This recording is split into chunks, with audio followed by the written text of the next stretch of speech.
पिछले कुछ समय से कहा जा रहा है कि पूर्व मिस वर्ल्ड और बॉलीवुड एक्ट्रेस ऐश्वर्या राय के साथ बच्चन परिवार की अनबन चल रही है।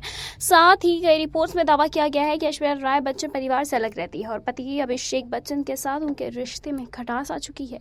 इससे पहले भी कहा जाता रहा है कि ऐश्वर्या राय का उनकी सास जया बच्चन और नन्हा श्वेता बच्चन के साथ मनमुटाव चल रहा है। हालांकि इन सभी बातों में कितनी सच्चाई है ये किसी को भी नहीं पता, लेकिन चर्चा का बाजार गर्म है और लोग इस संबंध में तरह तरह की बातें कर रहे हैं। बच्चन परिवार के जो अक्सर किस्से होते हैं वो अक्सर चर्चा में बने रहते हैं और ऐसा ही एक किस्सा है जब बहू ऐश्वर्या राय अपनी सास जया बच्चन की बात सुनकर इमोशनल हो गई थी। बताते चले कि साल 2007 में ऐश्वर्या राय और अभिषेक बच्चन की शादी के बाद ही पूरा का पूरा परिवार एक अवार्ड फंक्शन में शामिल हुआ था।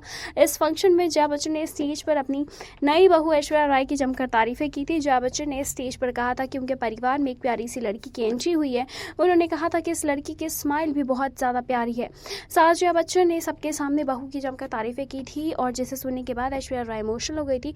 सिर्फ इतना ही नहीं, नन्हा श्वेता बच्चन की आंखों में भी आंसू आ गए थे। इसके बाद एक बार मीडिया से बात करते हुए भी सास जया बच्चन ने कहा था कि वो अपनी बहू ऐश्वर्या राय के साथ एक स्ट्रॉन्ग बॉन्ड शेयर करती है। उन्होंने ये भी कहा था कि उन्हें ऐश्वर्या राय की कई बातें बुरे भी लगती हैं और वो अपनी बहू से इस बारे में खुलकर बातें कर लेती हैं। जया बच्चन ने साफ कहा था कि ऐश्वर्या राय की कई आदतें उन्हें बुरी लगती हैं और वो चाहती हैं कि उनकी बहू इसमें सुधार करे।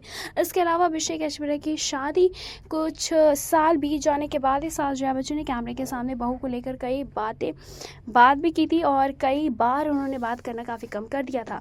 लेकिन आपको बता दें कि इसके बाद सास और जो बहू का रिश्ता है वो काफ़ी ज़्यादा सुर्खियों में है और कहा तो ये भी जाता है कि दोनों अच्छा बॉन्ड शेयर करती हैं। वैसे फिलहाल इस पर आपकी क्या राय है आप हमें कॉमेंट करके ज़रूर बताएं।